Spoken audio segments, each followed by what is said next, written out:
7 নম্বর আয়াতের দলিলের মাধ্যমে আল্লাহ জানালেন ওয়া মা আরসালনাকা ইল্লা রাহমাতাল লিল আলামিন।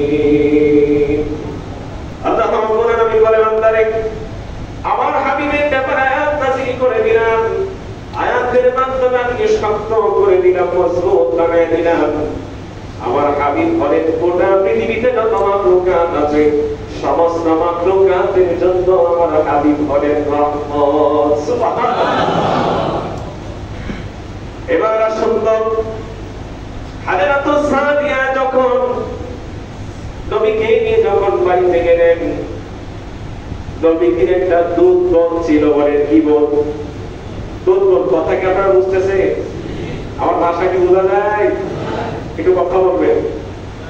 এবার খেয়াল করেন নবীর দুধ বল মাঝে মধ্যে নবীকে কোলে নিয়ে তিনি ছাগল চড়াতে যেতেন।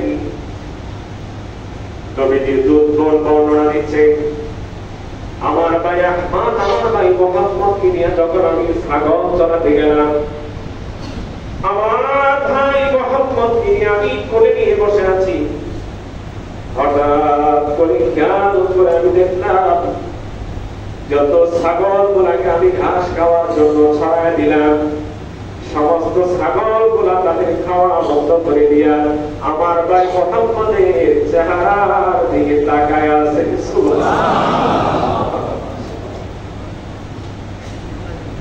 সেই নবী মুহাম্মদুর রাসূলুল্লাহ সাল্লাল্লাহু আলাইহি ওয়াসাল্লামকে সাইফের ময়দানে আঘাত করা কিন্তু হয়েছে। ও দুনিয়াবাসী, নবীকে পাগল বলে বলে পাথর নিক্ষেপ করা হয়েছে। নবীকে এত কঠিন ভাবে পাথর মেরেছে, পাথর মেরে মেরে আঘাত করেছে, নবীর গোটা শরীরটা ঝাঁকড়া হয়ে যায়, রক্তে রোগী হয়ে যায়। নবীজিকে যখন পাথর মারে তাইফবাসী,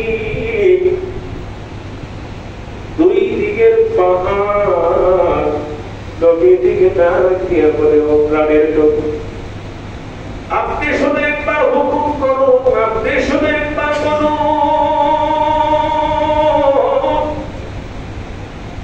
এই তাইফবাসী আপনাকে আঘাত করেছে, পাথর মেরেছে, শুধু একবার আপনি অর্ডার করে দেন, দুই দিকের পাহাড় তাদেরকে চাপা মেরে ধ্বংস করে দেব।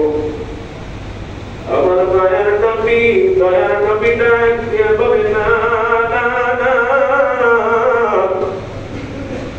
হয়তো তাইফবাসী আমাকে চিনতে পারে না, হয়তো তাইফবাসী আমাকে বুঝে নাই, এই তাইফবাসী হয়তো আমার দাওয়াত গ্রহণ করে, কিন্তু না না, তাদেরকে ধ্বংস করা যাবে না, ধ্বংস করা যাবে না, হয়তো তারা চিনে নাই, তাদের পরবর্তী যারা আসবে তারা হয়তো চিনবে। এবার চিন্তা করেন কেমন নবী আমরা পেয়েছি, যেই নবীর অন্তরে ছিল দয়া আর মায়া। এত পাথরের আঘাত পাওয়ার পরেও নবী নিষেধ করেন ধ্বংস যেন না হয়। এবার একটু চিন্তা করেন তো আমাদের হাবিব আমাদের নবী কেমন ছিল। ও দুনিয়াবাসী একটু লক্ষ্য করুন, নবী মুহাম্মদুর রাসূলুল্লাহ সাল্লাল্লাহু আলাইহি ওয়াসাল্লামের ব্যাপারে আসছে, কেউ যদি আমার নবীর উপর যদি একবার দরুদ পড়ে, খেয়াল করে একবার যদি নবীর উপর যদি কেউ দরুদ পড়ে, মান সাল্লাল্লাহু আলাইহি ওয়া সাল্লাল্লাহু আলাইহি